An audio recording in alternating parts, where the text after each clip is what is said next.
Price Lord. ஆண்டவராகிய இயேசு கிறிஸ்து நாமத்தினாலே உங்கள் ஒருவரையும் வாழ்த்துகிறேன். இந்த காலை வேளையில கூட அன்போடு கூட வரவேற்கிறேன். புதிய நாளை காண கர்த்தர் கிருபை செய்திருக்கிறார். அவரே நம்மை ஆளுகை செய்கிறவர், வழி நடத்துகிறவர், ஜீவன் தருகிறவர், சுகம் பலன் ஆரோக்கியத்தோடு கூட நம்மை வாழ வைக்கிறவர், நல்ல தேவனாகிய கர்த்தர் அவர். நம்மை மிகுந்த அன்போடு கூட நேசிக்கிற நல்ல தகப்பன் அவர். அவரே நம்மை என்றென்றைக்கும் காப்பாற்றுகிறவராய் இருக்கிறார். அவரை அண்டிக் கொள்ளுகிறவர்கள் ஒருபோதும் வெட்கப்பட்டு போவதில்லை என்பதை நாம் உறுதியாக நம்புகிறோம், வாழ்க்கையில அனுபவித்துக் கொண்டிருக்கிறோம். ஆம் பிரியமானவர்களே, அவரே பக்கபலமாயிருக்கிறார். பக்கத்தில் 1000 பேரும் வல பக்கத்தில் 10,000 பேரும் விழுந்தாலும் அது உன்னை அணுகாது என்று சொல்லும் அளவுக்கு கர்த்தர் நமக்கு பாதுகாப்போடு கூட நம்மை வழி நடத்துகிறார். செட்டைகளின் நிழலிலே தஞ்சம் கொள்ளும்படிக்கு நமக்கு உறுதியான ஒரு நம்பிக்கை அவர் மூலமாக வருகிறது. இந்த எண்ணங்களோடு கூட காலை வேளையிலே இப்பொழுதும் நாம் ஜெபித்து இந்த நாளை துவங்குவோம். பரலோக பிதாவே, உமக்கு நன்றி செலுத்துகிறோம் ஆண்டவரே. வானாதி வானங்களிலே வீற்றிருக்கிற மகிமை பொருந்தின மாட்சிமை பொருந்தின ராஜாதி ராஜாவே, சர்வத்தையும் ஆளுகை செய்கிறவரே, எல்லாவற்றையும் எல்லாவற்றாலும் நிரப்புகிறவரே, உம்மை நாங்கள் நோக்கி பார்க்கிறோம். ஆண்டவரே, நீர் பெரியவர், நீர் சிறந்தவர், சகலத்தையும் செய்து முடிக்கிற வல்லமை உள்ளவர். உடைய வலதுகரம் பராக்கிரமம் செய்யும் கரமாயிருக்கிறது. ஒவ்வொரு காரியங்களிலும் கர்த்தர் உம்முடைய வார்த்தையை அனுப்பி அவைகளை சரி செய்து கொள்ளுகிறவராய் இருக்கிறீர். ஆமாண்டவரே, மாரியும் உறைந்த மலையும் ஆண்டவரே எப்படி வானத்திலிருந்து இறங்கி அது பூமியை நினைத்து விதைக்கிறவனுக்கு விதையும் புசிக்கிறவனுக்கு ஆகாரத்தையும் உண்டு பண்ணுகிறதோ, அப்படியே நான் அனுப்பின வார்த்தையும் இருக்கும். அது வெறுமையாய் திரும்பாமல் நான் அனுப்பின காரியம் ஆகும்படி வாய்க்கும் என்று சொல்லுகிற தேவன், எங்கள் வாழ்க்கையிலே சகல விதங்களிலும் ஏற்ற நேரத்திலே உம்முடைய ஆலோசனைகளை அனுப்பி கர்த்தர் வழி நடத்துகிறதற்காய் நன்றி செலுத்துகிறோம். சோர்ந்து போறவனுக்கு பலன் கொடுத்து சத்துவம் இல்லாதவனுக்கு சத்துவத்தை பெருக பண்ணுகிறவர். எங்கள் ஒவ்வொருவருடைய வாழ்க்கையும் கர்த்தர் தொடர்ந்து ஆளுகை செய்து வழி நடத்துவீராக. உங்களுடைய பாதத்தில் அர்ப்பணிக்கிறோம்.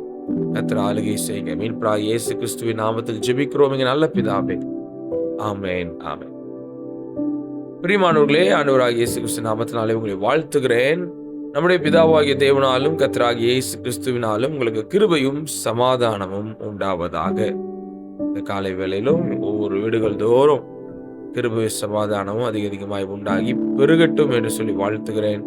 அது கர்த்தராலே ஆகும். இன்றைய தினத்திலும் எசேக்கியேல் தீர்க்கதரிசன புஸ்தகத்துல பாகம் 9 நம்ம தியானிக்க போகிறோம்.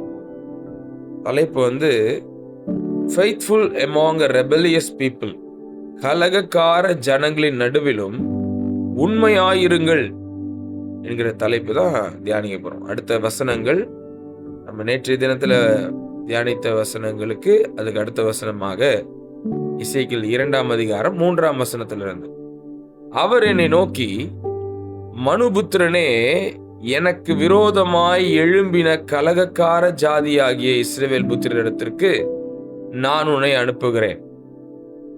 அவர்களும் அவர்கள் பிதாக்களும் இந்நாள் வரைக்கும் எனக்கு விரோதமாய் துரோகம் செய்தார்கள்.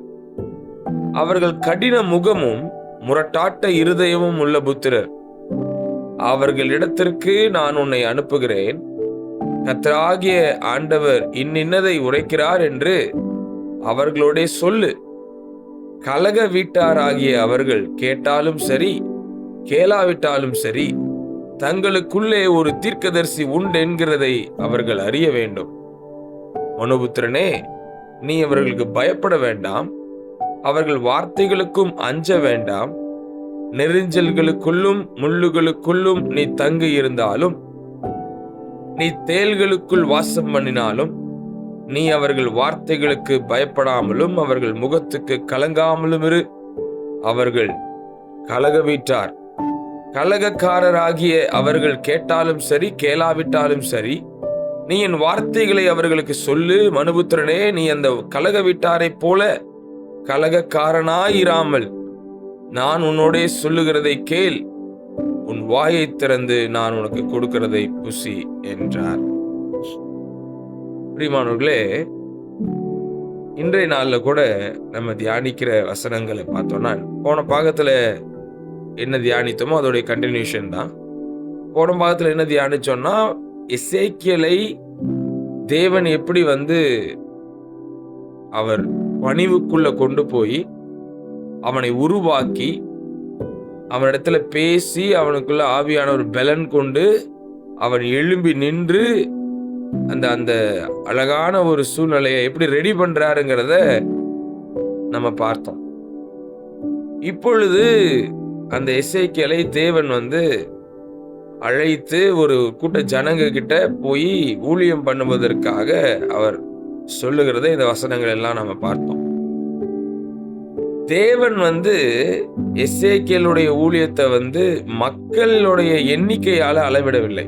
ஊழியத்துக்கு போறாரு, ஊழியத்துக்கு கிளம்பி போறாரு, இவர் போய் எத்தனை ஜனங்களை அவர் கூட கூட்டி வச்சுட்டு கூட்டமா ஊழியம் பண்ண போறாருன்னு எண்ணிக்கையில இவருடைய ஊழியத்தை அளவிடவில்லை. நல்ல கவனிங்க, அவர் செய்ய போகிற ஊழியத்துடைய பார்வையை நம்ம இங்க பார்க்கும்படி ஆண்டவர் உதவி செய்றார். இன்னைக்கும் என்னைக்குமே குவான்டிட்டியை பார்த்து ஏமாறுகிறவர் தேவன் அல்ல. ஒரு சர்ச்சில் பரவாயில்ல இவ்வளோ கூட்டமா அப்படின்னு சொல்லுகிறதல்ல. அதனால எண்ணிக்கையை பார்த்து ஏமாந்துடக்கூடாது. அவருடைய கீழ்ப்படிதலால் அளவிட்டார். ஊழியத்துக்கான விஷயமாக ஒவ்வொரு காரியங்கள்லையும் அவருடைய கீழ்ப்படிதலை தான் முன்வைக்க விரும்புறாரு. இது ஒவ்வொரு தேவ ஊழியருக்குமே அடிப்படை பாடமா இருக்குது. தேவனுடைய ராஜ்யத்துல வெற்றி என்பது பிரபலமாவது அல்ல, உண்மையாயிருப்பதே. அல்லேலூயா. பாருங்க, இன்னைக்கு பெரும்பாலும் மனதளவில் வருகிற குழப்பங்களா இருக்கட்டும், இல்ல ஆசைகளா இருக்கட்டும், ஊழியர்களையும் விட்டு விடுவதில்லை. என்ன காரியமாக இருக்கிறது? ஒரு தேவனுடைய ராஜ்யத்துல ஊழியம் பண்றது, இல்ல தேவனுடைய ராஜ்யத்திற்காக செயல்படுவது என்பது ஒரு பெரும் கூட்டத்தை உருவாக்கிவிட வேண்டும் என்பதற்கு மட்டுமல்ல, இல்ல பிரபலமாகிவிட வேண்டும் என்பதில் இல்ல, அவர் சொல்றத உண்மையாய் செய்கிறதுல இருக்குது.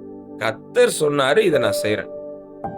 கர்த்தர் இந்த காரியத்திற்காக எங்களை தெரிந்து கொண்டார், இதை சொல்ல சொன்னார், சொல்றோம். கர்த்தர் இதை இப்படி செய்ய வைக்கிறதுனால நான் இப்படி செய்யறேன். இப்படி உண்மையா இருக்கிறது தான் தேவன் இந்த காரியத்துல எசேக்கியேலுக்கிட்ட கூட கற்றுக்கொள்ள வைக்கிறார். அதனாலதான் தேவன் இந்த ஜனங்களை எப்படிப்பட்ட ஜனங்களாக பார்க்கிறாரு, அந்த ஜனங்களுக்குள்ள எசேக்கியேலை அனுப்புறாரு அப்படின்னு பார்த்தா, அவங்க கலகக்காரரா இருக்கிறாங்க, பிடிவாதம் உள்ளவர்களா இருக்கிறாங்க, கடின இருதயம் உள்ளவர்களா இருக்கிறாங்க அப்படின்லாம் சொல்லி ஆண்டவரே அழைக்கிறார். அப்படி பேர் சொல்லியே சொல்றார். கலகக்காரவங்க, அவங்க பிடிவாதம் உள்ளவங்க, அவங்க கடின இருதயம் உள்ளவங்க அப்படின்லாம் அழைக்கிறார்.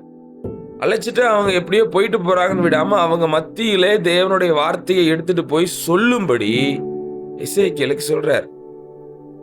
இப்போ இப்படி சிறையிருப்புல இருக்கிறது தேவன் அவங்கள தோல்வியில விட்டுட்டாருங்கிறது அல்ல. இது அவரவர்களுடைய தொடர்ச்சியான கீழ்ப்படியாமையின் விளைவு என்பதை மறந்துடக்கூடாது. நம்ம படுற கஷ்டம் எல்லாம் கடவுள் தான் இப்படி அனுமதிக்கிறாரு, தேவன் தான் எங்களை இப்படி விட்டுட்டாரு அப்படின்னு சொல்றது முட்டாள்தனம். நம்முடைய கீழ்ப்படியாமையின் விளைவுல நம்ம சிறையிருப்பின் சூழ்நிலையை அனுபவிக்கலாம். நம்மளுடைய கீழ்ப்படியாமையின் சூழ்நிலையில நம்ம ஒரு மிகப்பெரிய ஒரு வேதனையை அனுபவிச்சுட்டு இருக்கலாம். ஆனா தேவன் இன்னும் ஜனங்க மேல இருக்கிற அன்புனால தீர்க்கதரிசி அவங்க கிட்ட அனுப்புகிறார் பாருங்க. ஏன்னா அவருடைய நோக்கம் நம்ம அழிஞ்சு போகணுங்கிறதல்ல, நம்ம மனம் திரும்ப வேண்டும் என்பதுதான். அல்லேலூயா. நம்முடைய வாழ்க்கையில நம்ம மனம் திரும்ப வேண்டும் என்பதற்காக தான் அவர் இன்னைக்கும் தேவனுடைய வார்த்தையை அனுப்பிட்டு இருக்கிறார். எப்படியோ போங்கன்னு விட்டு இருந்திருக்கலாம். ஆனா அப்படி விடாம தொடர்ந்து தேவனுடைய வார்த்தைகள் தேடி வருகிறது என்றால், உங்கள் மேலும் என் மேலும் தேவன் எவ்வளவு அன்புள்ளவராக இருக்கிறார், மனம் திரும்ப வேண்டிய பகுதிகள் என்ன என்பதை அவர் உணர்த்துகிறார். தேவன் தமது ஊழியக்காரங்களை வெற்றிக்காக அல்ல, உண்மைக்காக அழைக்கிறார் என்பதை மறந்துடக்கூடாது. தேவனுடைய வார்த்தையை பேசுறதுங்கிறது இப்ப எசேக்கியேலுடைய பொறுப்பா இருக்குது. இது இன்னைக்கு பாடத்துல நம்ம எப்படி எடுத்துக்கிறோம்? ஃபர்ஸ்ட் விஷயமே நம்ம மனதளவுல நம்ம புரிந்து கொள்ளணும்னாலே, தேவன் என்ன சொல்றாரோ அதை நம்ம கீழ்ப்படியணுங்கிறது நம்ம மனதுல எல்லாருக்குமே இருக்க வேண்டிய ஒரு உறுதியான ஒரு நோக்கமா இருக்கணும்.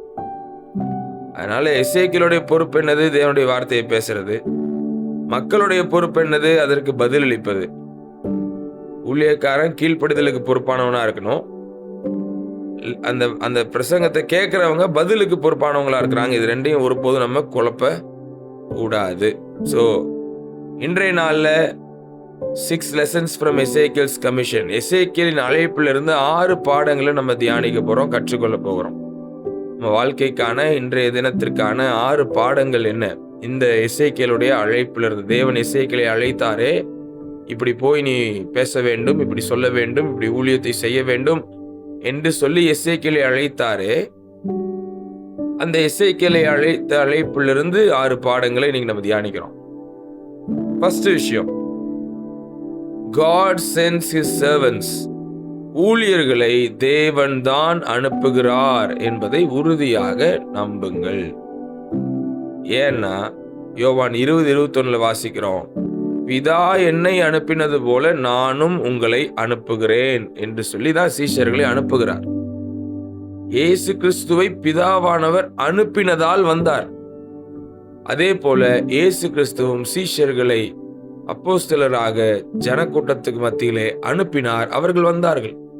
இன்றைக்கும் அவர்கள் அடுத்தடுத்த ஊழியர்களை உருவாக்கி அவர்களை எங்கெங்கெல்லாம் அனுப்பினார்களோ அவர்கள் எல்லா பக்கமும் போனார்கள். இப்படியே இந்த ஒரு பெரிய கட்டமைப்பு உருவாகி இன்றைக்கும் ஊழியர்களா இருக்கிறவர்களை தேவன் அனுப்பி இருக்கிறார். ஒவ்வொரு பகுதிகளுக்குள்ளும் ஒவ்வொரு இடங்களுக்குள்ளும் என்ன ஊழியம் செய்ய வேண்டும் என்கிற அந்த தரிசன திட்டங்களோடு ஊழியர்கள் வந்திருக்கிறார். இன்னைக்கு உங்களை தேடி ஒரு ஊழியர் ஒரு காரியங்களை செய்து கொண்டிருக்கிறார், பேசி கொண்டிருக்கிறார், நடத்தி கொண்டிருக்கிறார்னா கூட தேவன் அனுப்பி அந்த காரியம் வந்திருக்கிறது என்பதை நீங்கள் இந்த பாடத்துல முதல் பாடமாக தெரிந்து கொள்ளலாம். அதுல நீங்க செக் பண்ண வேண்டிய ஒரே விஷயம், உண்மையான ஊழியமா இருக்குதான்னு. அந்த உண்மையான ஊழியம் மனித விருப்பத்திலிருந்து ஆரம்பிப்பது அல்ல, தேவனுடைய அனுப்புதலில் இருந்து தான் தொடங்குகிறது. ஸோ இதுதான் ஃபர்ஸ்ட் விஷயம். நம்மளுக்கு எல்லாருக்கும் தெரிந்து கொள்ள வேண்டிய ஃபர்ஸ்ட் பாடமே, ஊழியர்களை தேவன் நம்மளுடைய நலனுக்காக ஏற்ற நேரத்தில் அந்த வார்த்தையை சுமந்து கொண்டு நம்மளுடைய மனம் திரும்புதலுக்காகவும் அந்த வார்த்தைகள் தேடி வருகிறது. இது ஃபர்ஸ்ட். ரெண்டாவது, the message must not change. செய்தி மாறக்கூடாது. என்ன இல்ல செய்தி மாறக்கூடாது? இப்ப எசேக்கியேல்கிட்ட ஆண்டவர் ஒரு செய்தியை போய் பேச சொல்றார். யார்கிட்ட போய் பேச சொல்றாரு? எசேக்கியேல் 2:7 பாருங்க. கலகக்காரராகிய அவர்கள் கேட்டாலும் சரி கேளாவிட்டாலும் சரி, நீ என் வார்த்தைகளை அவர்களுக்கு சொல்லு. அப்ப என்ன அர்த்தம்? ஜனங்க கேட்கணும்னா இந்த இடத்துல வார்த்தையை மாத்தி பேசக்கூடாது. ஊழியக்காரங்க தேவன் இந்த வார்த்தையை சொல்றாருன்னா அந்த வார்த்தையை வேதாகமத்தின் அர்த்தத்தின்படி சரியானதாக முன்வைக்க வேண்டும். அவங்க கேட்டாலும் சரி கேளாவிட்டாலும் சரி, நீ இதை தான் சொல்லணும்னா இதை தான் நீ சொல்லணும் அப்படின்னு ஆண்டவர் பேசுறார். அதனால ரெண்டாவது பாடம், என்னைக்குமே மாத்தி மாத்தி பேசுகிற ஒரு மனநிலை இருக்கவே கூடாது. தேவன் சொல்லுகிறதை அப்படியே சொல்ல வேண்டும். தேவனுடைய வார்த்தையை மாற்ற சொல்லவே இல்லை ஆண்டவர், உண்மையா அறிவிக்க சொன்னார். அதுதான் நம்மளுடைய எண்ணமாவே இருக்கணும். இன்னைக்குமே தேவன் சொல்லுகிறது அடுத்தவர்கள் கேட்டாலும் சரி கேளாவிட்டாலும் சரி சொல்ல வேண்டியவைகளை சொல்லுக வேண்டியதா இருக்கிறது. இது ரெண்டாவது பாடம். மூணாவது, obedience is independent of people's response. மக்களின் பதிலை பொறுத்தது அல்ல கீழ்ப்படிதல். கலாத்தியர் 1:10 அப்போஸ்தலனாகிய பவுல் சொல்லுகிறார், இப்பொழுது நான் மனுஷரையா தேவனையா யாரை நாடி போதிக்கிறேன்? மனுஷரையா பிரியப்படுத்த பார்க்கிறேன்? நான் இன்னும் மனுஷரை பிரியப்படுத்துகிறவனா இருந்தால் நான் கிறிஸ்துவின் ஊழியக்காரன் அல்லவே என்று சொல்லுகிறார். மக்கள் அந்த இடத்துல அந்த கலகக்காரராகிய வீட்டார் கேட்டாலும் சரி கேளாவிட்டாலும் சரி அப்படிங்கிற மாதிரி பதிவு பண்றாரு ஆண்டவர். அது அவங்க கீழ்ப்படிவாங்கங்கிறதுக்காக இதை சொல்லு, கீழ்ப்படிய மாட்டாங்கங்கிறதுக்காக இதை சொல்லு அப்படின்லாம் இல்லை. சொல்ல வேண்டியது இதுதான். அவங்க கேட்டாலும் சரி, கேளாவிட்டாலும் சரி, தேவன் சொன்னபடி பேச வேண்டியது ஒரு ஊழியக்காரனுடைய வேலையாக இருக்கிறது. So obedience is independent of people's response. அவங்க என்ன ரெஸ்பாண்ட் பண்றாங்கிறதுக்காக நீ இதுக்கு கீழ்ப்படியலாமா வேணாமான்னு பார்க்கக்கூடாது. யோனாவுக்கு ஆண்டவர் வார்த்தையை சொல்றாருன்னா யோனாவுடைய வேலை கிளம்பி போறது. யோனா ஜட்ஜ் பண்ணி அங்க போனா அவங்க திருந்துவாங்களா, அவங்க திருந்திட்டா இவர் அழிப்பாரா, அழிக்க மாட்டாரா, இதெல்லாம் யோசிக்கிறது இல்ல. கீழ்ப்படிறதா நம்ம வேலை. இதை போய் சொல்லுனார்னா சொல்லணும். ஸோ மக்களின் பதிலை பொறுத்தது அல்ல, இங்க தேவனுடைய வார்த்தைக்கு கீழ்ப்படுகிறது. 4வது பாடம் என்னன்னா, ஃபியர் காட் மோர் தேன் பீப்புள். மனிதர்களை விட தேவனுக்கு பயப்படுங்க. ஏன்னா இந்த வசனத்துல அவர் தெளிவா சொல்றாரு, எசேக்கியேல் 2:6, மனுபுத்திரனே, நீ அவர்களுக்கு பயப்பட வேண்டாம், அவர்கள் வார்த்தைகளுக்கும் அஞ்ச வேண்டாம். தைரியப்படுத்துறாரு பாருங்க. அவங்க கலகக்காரங்களா இருந்தாங்கனாலும் நீ ஏன் பயப்படுற அவங்க வார்த்தைக்கு, நீ தைரியமா இரு அப்படிங்கிறத சொல்றார். நீதிமொழிகள் 29:25 கூட வாசிக்கிறோம், மனுஷனுக்கு பயப்படும் பயம் கண்ணியை வருவிக்கும். இன்னைக்கு ஒரு மனுஷனுக்கு பயந்து செய்ய சொல்லி யாரையும் சொல்லுவதில்லை, சொல்ல வேண்டிய கட்டாயமும் இல்லை. அப்படி சொன்னாலும் பின்பற்ற வேண்டிய அவசியம் இல்லை. தேவனுக்கு பயப்படுங்கள். தேவனுக்கு பயப்படுகிறதா இருந்தோம்னாலே வாழ்க்கையில எல்லா காரியங்களையும் சீரும் சிறப்புமாக நம்ம செய்து முடிக்க முடியும். கர்த்தராலே அது ஆகும். தேவனுக்கு பயப்படுகிற பயம் இல்லாமல் போகும் பொழுது அந்த இடத்துல ஒரு மனிதனுக்கு பயந்து ஒரு காரியத்தை செய்ய நம்ம முற்படும் பொழுது அந்த காரியம் எல்லாமே ஆபத்துல போய் முடிகிறது என்பதை இங்கே நம்ம வாசிக்கிறோம். மனுஷனுக்கு பயப்படும் பயம் கண்ணியை வருவிக்கும். அதனால மனித பயம் இது ஊழியத்துல இருந்துச்சுனாலும் சரி, மனித பயம் ஊழியத்தை பலவீனப்படுத்தும். தேவ பயம் அதை உறுதிப்படுத்தும். தேவனுக்கு பயந்து ஊழியங்களை செய்கிற ஊழியங்கள் எந்த மனிதனையும் பிரியப்படுத்தி, இல்லைன்னா ஐயோ இவங்க நம்மளை தப்பா நினைச்சிருவாங்களோ, இல்லை நமக்கு எதிராக திரும்பிடுவாங்களோ, பேசாம போயிடுவாங்களோ, இப்படின்லாம் இல்லை. அப்படி ஒரு பலவீனமான ஊழியத்தை செய்யக்கூடாது. மனித பயத்தோட இல்ல, தேவ பயத்தோடு ஒவ்வொரு காரியத்தையும் நம்ம செய்ய வேண்டும். அது உறுதியாக நம்மளை நிற்க வைக்கிறது. 5வது பாடமாக இதில் என்ன கற்றுக்கொள்றோம்? Do not become like the rebellions. Do not become like the rebellious அப்படிங்கிறதை பார்க்கிறோம். கலகக்காரரை போல ஆகாதே. பாருங்க, கலகக்காரர் குடும்பத்துக்குள்ள போய் பேச சொல்றாரு. கலகக்கார இந்த இஸ்ரவேல் வீட்டார்கிட்ட போய் நீ பேசணுங்கிறாரு. உண்மையாய் போய் பேசணுங்கிறாரு. கீழ்ப்படிஞ்சு போய் பேசுங்கிறாரு. பயப்படாம போய் பேசுங்கிறாரு. இது எல்லாத்தையும் சொல்லிட்டு கூட ஒரு பயங்கரமான எச்சரிக்கை கொடுக்கிறாரு. என்னன்னா, நீ அவங்கள மாதிரி மாறிடாதேங்கிறாரு. அப்ப என்ன இன்னைக்கு வாய்ப்பு பாருங்க. இன்னைக்கு நீங்களும் நானும் யாருடன் பேசுகிறோமோ, யாரோடு பழகுகிறோமோ, அவர்களைப் போலவே மாறுகிற ஒரு ஆபத்து இருக்கிறது. நம்ம இதுல தேவனுடைய தெய்வ பயம் இல்லாதவங்களா இருக்கிறோம்னா, போன குறிப்பில் அதனாலதான் தெய்வ பயத்தை பத்தி பேசிட்டு அடுத்த குறிப்பு இது வருது. நீங்க தெய்வ பயம் இல்லாதவங்களா இருந்துட்டீங்கன்னா நீங்களும் கலகக்காரரை போல மாறிடுவீங்க அப்படிங்கிறத இந்த வசனம் அழகா காண்பிக்கப்படுது பாருங்க. அதனாலதான் ஆண்டவர் சொல்றாரு எசேக்கியேல் 2:8, மனுபுத்திரனே, நீ அந்த கலக வீட்டாரை போல கலகக்காரனாய் இராமல், நீ அப்படி கலகக்காரனா மாறிடாத. ஏன்னா கலகத்தை எதிர்த்து பிரசங்கிப்பது மட்டும் போதாது, நாமே கீழ்ப்படிதல்ல வாழ வேண்டும்.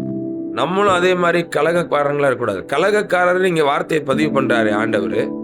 அதோடைய அர்த்தம் என்ன அப்படின்னா, தேவனுடைய வார்த்தை வரும் பொழுது அதை அப்படியே திரித்து பேசுவதும், அதாவது மாற்றி பேசுவதும், தேவன் சொன்னார் என்பதை சொல்லவில்லை என்றும், தேவன் சொல்லாததை என்கிட்ட தேவன் சொன்னார் என்றும் ஒரு ஒரு பிரிவினையை உருவாக்கும் வார்த்தைகளாகவும் மற்றும் அந்த இடத்துல குழப்பத்தை உண்டு பண்ணுகிற வார்த்தையாகவும் வருகிற அத்தனையுமே கலகம் பண்ணுகிற ஒரு சூழ்நிலை தான். இது முற்றிலும் முடிவுல எதுல போய் முடியுது? தேவனுக்கு எதிராய் நிற்பதுல போய் முடிகிறது. அதுல நீங்க விளங்கிக் கொள்ளலாம், இது தேவனுக்கு முன்பாக உண்மையா இருக்கிறோமா, கலகம் பண்றோமா. இப்ப அதுக்கு போய் எதிர்த்து பேச சொல்லி எசேக்கியேல் அனுப்புறாருன்னா, போய் நீ கலகத்தை எதிர்த்து பிரசங்கித்து வா அப்படின்னு சொல்லி பிரசங்கிக்கிறது மட்டும் போதாது. பிரசங்கிக்க போற நீ அந்த மாதிரி கலகம் பண்றவனா இருக்கக்கூடாது. நீ உண்மையா இருக்கணும் அப்படிங்கிறதையும் ஆண்டவர் வந்து முன்வைக்கிறார்.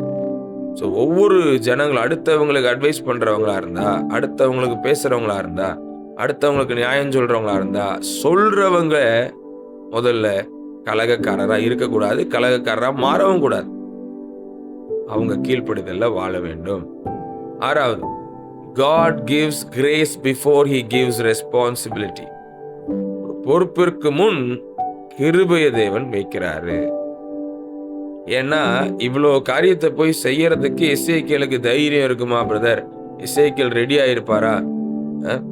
அவரே ஒரு அடிமையா இருக்கிறாரு. இப்ப இந்த அடிமையா பாபிலோன்ல இருக்கிற நேரத்துல அங்க இருக்கிற ஜனங்க கிட்ட போய் இப்ப இவர் தைரியமா பிரசங்கம் பண்ண முடியுமா? அவருக்கு எங்க தைரியம் இருக்குது, எங்க பலன் இருக்குது அப்படின்னு பார்த்தா, ஒரு காரியத்தை தேவன் என்னைக்குமே நம்மளை செய்ய சொல்றதுக்கு முன்பதாக அதற்கேற்ற கிருபையை நமக்கு கொடுக்கிறார். அதனாலதான் இந்த பாடம் ரொம்ப முக்கியமான பாடம். இது எப்படி என்னால செய்ய முடியும் ஆண்டவரே அப்படின்னு மோசே கேட்கறதற்கு முன்பதாகவே மோசேக்கு தேவையான அத்தனை கிருபைகளையும் கொடுத்துதான் பார்வோன் கிட்ட போய் இஸ்ரவேல் ஜனங்களை மீட்டு கொண்டு வா அப்படின்னு சொல்றார். ஆனா அதை புரிந்து கொள்ளாத பொழுதுதான் நம்ம என்ன பண்றோம்? இல்ல நான்லாம் போகல, இல்ல நான்லாம் பேச மாட்டேன், இல்ல நான்லாம் போய் செய்ய மாட்டேன் அப்படின்னு நம்ம வந்து எக்ஸ்கியூஸ் கொடுத்துட்டே இருக்கிறோம். ஏதாவது ஒரு சாக்கு போக்கு சொல்லிக்கிட்டு இருக்கிறோம். உங்களுக்கு கொடுக்கப்பட்டிருக்கிற கிருபையை நீங்க புரிஞ்சுக்கிட்டீங்கன்னா, அந்த கிருபை உங்களை வந்து எடுத்துட்டு போய் பேச வைக்குதுங்கிறத நீங்க நம்புவீங்க. ஏன்னா இங்க எசேக்கியேலுக்கு கிடைச்ச கிருபை என்னன்னா, நம்ம முன்னாடியே பார்த்தோம், ஆவி எனக்குள் வந்து என்னை காலூன்றி நிற்கும்படி செய்தது அப்படின்னு முன்னாடி இருக்கிற வசனங்கள்ல நம்ம வாசிச்சோம்.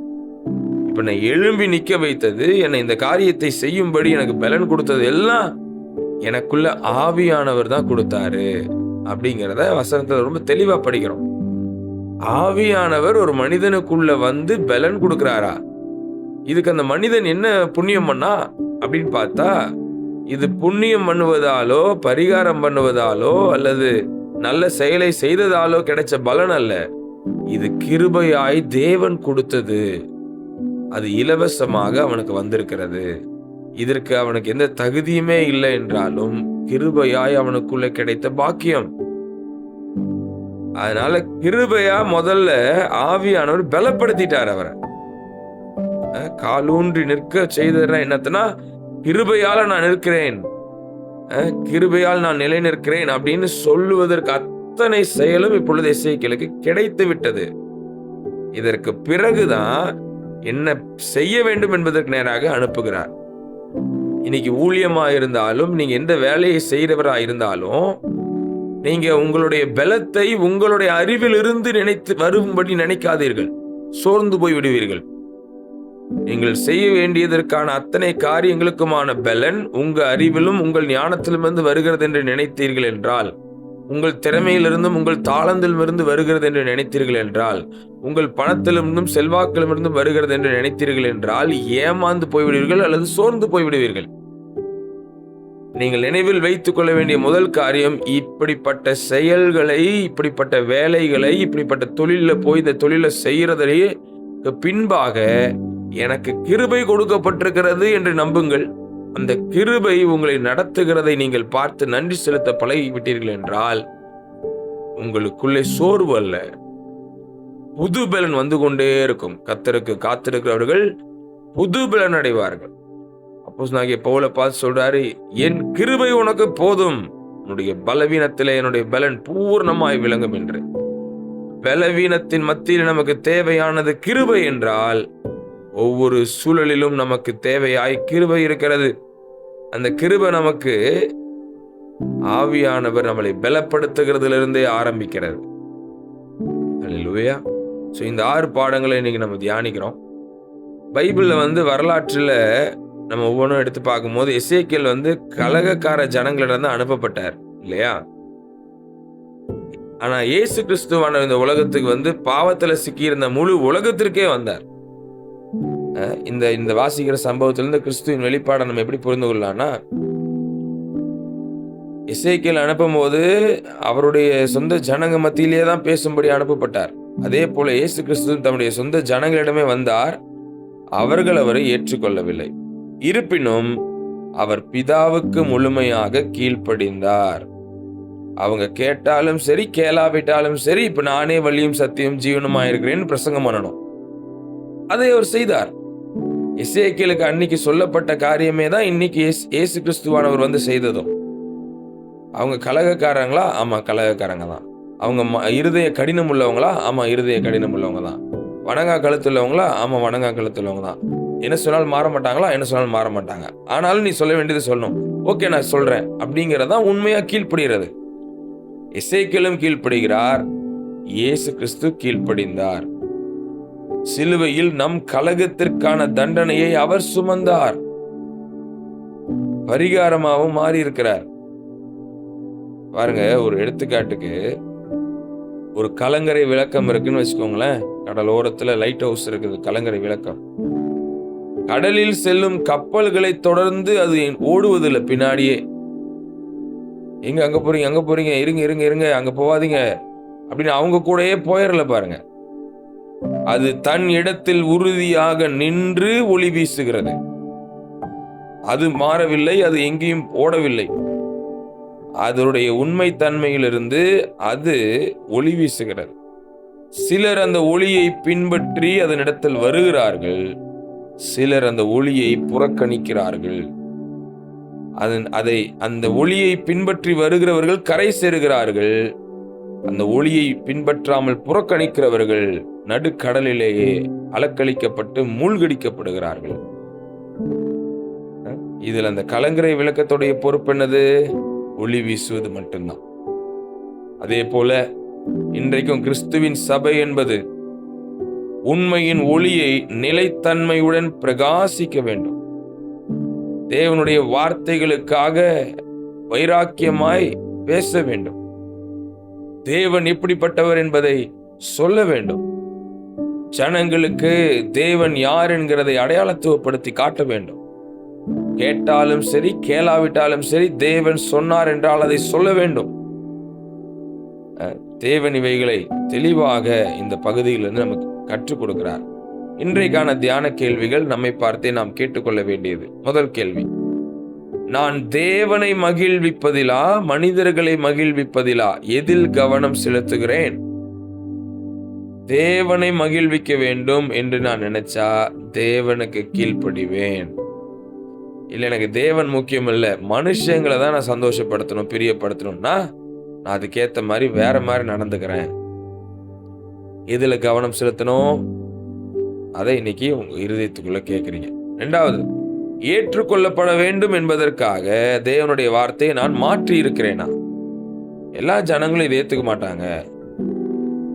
இப்படி கிருபையை பத்தி பேசினாலோ, இல்ல ராஜ்யத்தை பத்தி பேசினாலோ, சிலுவையை பத்தி பேசினாலும், ஆவியானவரை பத்தி பேசினாலும் எல்லா ஜனங்களும் ஏத்துக்க மாட்டாங்க. அதனால அதெல்லாம் பேச வேண்டாம். வேற ஏதாவது பொதுவா ஏதாவது ஒன்று பேசி வச்சிருவோம். ஆசீர்வாதம், கர்த்தர் உங்களை ஆசீர்வதிப்பார், ஏதாவது ஒண்ணு பொதுவா பேசிட்டு விட்டுறணும்னு நினைச்ச மாதிரி நீங்க வார்த்தையை மாத்தி இருக்கிறீங்களா? அது ஆபத்தாச்சே. மூணாவது, அன்போடு உண்மையை பேச இன்னும் அதிக தைரியம் தேவைப்படும் பகுதி எது? சிலர்கிட்ட உண்மையை பேசுவதற்கு இன்னும் தைரியம் தேவைப்படுது நமக்கு. ஆனா பேசுனா ஏதாவது தப்பா எடுத்துக்குவாங்கன்னு நினைச்சிட்டு பேசாம இருக்கிறோமா? இல்ல, உங்களுக்கு கர்த்தர் தைரியப்படுத்துறாரு. ஆவியானவர் உங்களை காலூன்றி நிற்கும்படி எழுந்து நின்று அந்த உண்மையை பேச வைப்பார், அன்போடு பேச வைப்பார். நாலாவது, என் சாட்சியை மக்கள் நிராகரிக்கும் போது கிறிஸ்துவின் உண்மைத்தன்மை என்னை எப்படி உற்சாகப்படுத்துகிறது? அதாவது இன்றைக்கும் தேவனுடைய வார்த்தையை உறுதியா பேச வேண்டும் என்று பேசும் பொழுது இந்த ஜனங்க எல்லாம் நம்மளை ஏத்துக்க மாட்டாங்களே. இந்த பரிசேயர்களோ சதுசேயர்களோ வேத பாருகிற மாதிரி கூட்டம் எல்லாம் இன்னைக்கும் ஏற்றுக்கொள்ள மாட்டாங்களே நினைச்சு நிராகரிக்கும் போது ஃபீல் ஆகி என்ன ஊழியம் பண்ணி என்ன பிரயோஜனம் அப்படி போறீங்களா? அல்லது இயேசு கிறிஸ்து அதெல்லாம் பார்க்கல, அவர் உண்மையாய் அவருடைய வேலையை செய்தார்னு அவருடைய உண்மைத்தன்மையை நீங்க பார்க்கும் பொழுது உங்களுக்கு உற்சாகம் வருகிறதா? இன்னைக்கு அவரை பார்த்து நமக்கு அந்த உற்சாகம் வரணும், நம்ம உண்மையாய் எல்லாவற்றையும் செய்ய வேண்டும் என்று. கடைசியா, நான் போதிக்கும் வார்த்தைக்கே என் இருதயம் முழுமையாக கீழ்ப்படிந்திருக்கிறதா? நான் இவ்வளவு தூரம் இப்போ அடியேன் போதித்து கொண்டிருக்கிறேன்னா, எனக்கு வருகிற செய்தியின் தாக்கம் என்னவா இருக்கணும்?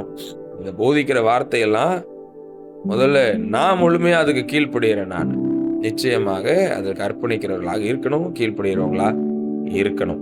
ஸோ இன்றைய தினத்துல கூட பாகம் 9ல ஃபெய்த்ஃபுல் அமாங் ரெபெலியஸ் பீப்புள், என்னதான் சுத்தி கலகக்கார ஜனங்க இருந்தாலும் அவங்க நடுவிலும் நம்ம உண்மையா இருக்கிறத தேவன் விரும்புறாரு. அவங்க மத்தியில தேவனுடைய வார்த்தையை உண்மையாய் பேச சொல்லி கொடுக்கிறாரு.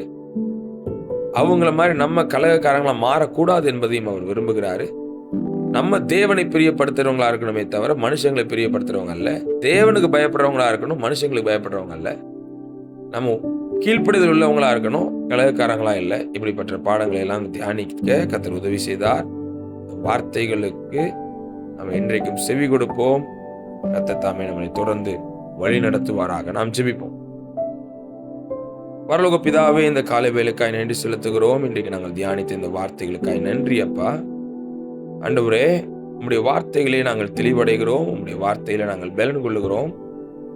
எங்கள் வாழ்க்கையில நீர் எங்களுக்கு சொல்லிக் கொடுக்கிற ஒவ்வொரு வழிகாட்டுதலுக்கும் நாங்கள் அர்ப்பணித்து ஒருபோதும் நாங்கள் உம்முடைய வார்த்தைகளுக்கு செவி கொடுக்காமல் அழிந்து போய்விடாதபடிக்கு, கலகக்காரர்களாய் நாங்கள் இல்லாதபடிக்கு, உமக்கு செவி கொடுக்கிற நீர் கற்றுக் கொடுக்கிற வழிமுறைகளை பின்பற்றி வாழ்க்கையில என்றைக்கும் நாங்கள் கரை சேருகிறவர்களாக இருக்கட்டும், நடுக்கடலிலே தத்தளிக்கிறவர்களாகவோ, திசை தெரியாதபடி அலைந்து திரிகிறவர்களாகவோ, கெட்டு போனவர்களாக கடலிலே அழிந்து போகாதபடிக்கு, வார்த்தையாகிய தேவன் நீர் கொடுக்கும் அந்த வெளிச்சத்திலே பிரகாசத்திலே அதற்கு நேராக நாங்கள் வர கர்த்தர் எங்கள் ஒவ்வொருவரும் கற்றுக் கொடுப்பீராக. உம்முடைய பாதத்தில் எங்களை அர்ப்பணிக்கிறோம். இன்றைய தினத்திலும் எங்களுக்கு தேவையான ஞானம், அறிவு, புத்தி எங்களுக்கு கொடுங்க. அது எங்களுக்கு தேவை. இந்த பகுதியில் அறிவில்லாம செய்து கொண்டிருக்கிறோமோ, கர்த்தர் தாமே ஞானமாய் நடந்து கொள்வதற்கேற்ற ஞானத்தை எங்களுக்கு கொடுங்க. அதே போல ஆண்டவரே, நாங்கள் சார்ந்த குணம், மனத்தாழ்மை உள்ளவர்களாய் நடந்து கொள்ளும்படி எங்கள் குணாதிசயங்களை அதில் வளர வைங்க. வாக்குவாதங்களும் வீண் வார்த்தைகளும் ஒருபோதும் எங்கள் வாயிலிருந்தும் எங்கள் செயல்பாடுகளிலிருந்தும் வெளிவர வேண்டாம். நீடிய பொறுமையை கொடுங்க. நாங்கள் அவசரப்பட்டு எந்த காரியத்தை நாங்கள் செய்ய வேண்டாம். ஆண்டவரே, நீடிய பொறுமையோடு கூட கவனமாய் செய்ய கர்த்தர் உதவி செய்யுங்க. ஆண்டவரே, உம்முடைய அன்பை எங்கள் இதயத்தில் ஊற்றி இருக்கிறீங்க. எல்லார்ட்டும் உம்முடைய அன்பை நாங்கள் காட்டட்டும். ஆண்டவரே, எங்களுடைய சரீரத்தில் நீங்க பரிபூர்ண சுகத்தை உண்டு பண்ணுகிற தேவன், ஆரோக்கியமாய் வாழ எங்களுக்கு உதவி செய்கிறவர். உச்சந்தலை மீது உள்ளங்கால் வரைக்கும் இன்றைக்கும் தியானித்து ஜெபித்துக் கொண்டிருக்க ஒவ்வொருடைய சரீரமும் பலன் கொள்வதாக, எல்லா பலவீனங்களும் வியாதிகளும் மறைந்து போவதாக, பொருளாதார காரியங்களிலும் கர்த்தர் ஆசீர்வதித்து எங்களை உம்முடைய ஐஸ்வரியத்தாலும் கனத்தாலும் நிரப்பி உம்முடைய ராஜ்யத்திற்கு அள்ளி கொடுத்தும் அநேகரை ஆசீர்வதிக்கும் கருவிகளாகவும் கர்த்தர் எங்களை தொடர்ந்து பயன்படுத்துங்க. இன்றைக்கு உமக்கு சாட்சியாகவே நாங்கள் வாழ்ந்து எதை செய்தாலும் உம்முடைய நாம மகிமைக்காகவே செய்ய கர்த்தர் எங்களுக்கு கிருபை கொடுப்பீராக. மீட்பராகிய இயேசு கிறிஸ்துவின் நாமத்தில் ஜெபிக்கிறோம் எங்கள் நல்ல பிதாவே. ஆமென், ஆமென். என் ஆத்துமாவே கர்த்தரை ஸ்தோத்திரி, என் முழுமையோட பரிசுத்த நாமத்தை ஸ்தோத்திரி. என் ஆத்துமாவே கர்த்தரை ஸ்தோத்திரி, கர்த்தர் செய்த சகல உபகாரங்களையும் மறவாதே. ஆமென். கர்த்தராகிய இயேசு கிறிஸ்துவின் கிருபையும் பிதாவாகிய தேவனுடைய அன்பும் பரிசுத்த ஆவியானுடைய அந்யோன்ய ஐக்கியமும் நம் அனைவரோடும் கூட இப்பொழுதும் எப்பொழுதும் சதா காலம் இருப்பதாக. ஆமென், ஆமென். Praise the Lord. God bless you, parents and sisters. கர்த்தர் உங்களை தொடர்ந்து ஆசீர்வதிப்பாராக. Praise the Lord. Praise the Lord, uncle. Praise the Lord, brother. Praise the Lord, sister.